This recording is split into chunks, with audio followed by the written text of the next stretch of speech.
How does a centrifugal pump work? Centrifugal pumps are used to pump water, oil, and other liquids. Let's try to understand why these pumps are designed to carry out the task of transporting liquids successfully. The main elements of a centrifugal pump are the casing and the impeller, which drives the liquid. The impeller is mounted on a shaft. The shaft can rotate on bearings. The power is transmitted from the motor, most often an electric motor, to the shaft. The impeller of the pump rotates, together with the shaft. The vanes in the impeller act on the liquid and make it rotate. The liquid particles are accelerated. As a result of the impact of the vanes, the energy of the liquid flow is increased. The accelerated liquid particles enter the volute, which converts part of the velocity into pressure. The diameter of the passage section of the voltage in the discharge nozzle gradually increases. The fluid velocity decreases, and the pressure, according to Bernoulli's law, increases. Three main types of impellers are used in centrifugal pumps: closed with back and front discs, vanes and fairings.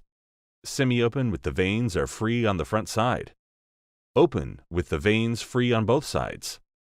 If bearings support only one side of the shaft, the pump is called a cantilever pump. It is a versatile design that is used in small and medium-sized pumps. A heavy impeller cannot be cantilevered. In this case, the shaft is mounted on bearings and the impeller is placed between them. This construction scheme is well suited for double suction impellers where the vanes are placed on both sides. A double suction impeller allows liquid to enter the impeller blades from both sides.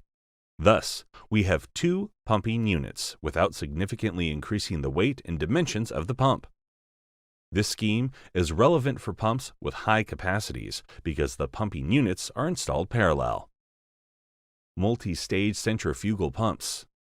By installing pumps in series, the head of the liquid can be increased in the system. Pumps installed in series can be combined by placing several impellers in the same casing. The liquid will go from the first impeller to the second one, from the second impeller to the third one, and so on. Using a multi-stage arrangement can increase the head of the pump many times over, as the impellers are mounted in series, and each of them increases the head. In multi-stage pumps, different impellers can be used. For example, a screw centrifugal pump has an auger on the first stage and a centrifugal impeller on the second stage. When the pump is running, the liquid flows continuously into the pump casing through the suction nozzle. But what happens if there is no liquid in the pump? For example, when the pump is first switched on, the pump casing will be empty. For the liquid to fill the pump, the pressure in the pump casing has to be lower than the atmospheric pressure. Then, the atmospheric pressure will cause the liquid to fill the casing. To reduce the pressure in the pump, some of the air has to be pumped out of the casing. Is an ordinary centrifugal pump able to do this?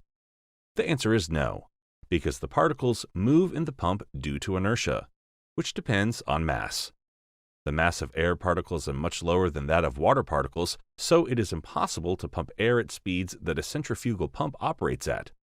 For this reason, centrifugal pumps must be primed before switching on, either through a special channel in the casing or through the discharge nozzle. If you are interested in rearranged pumps or other designs, let us know in the comment section, and we will try to make a video about them.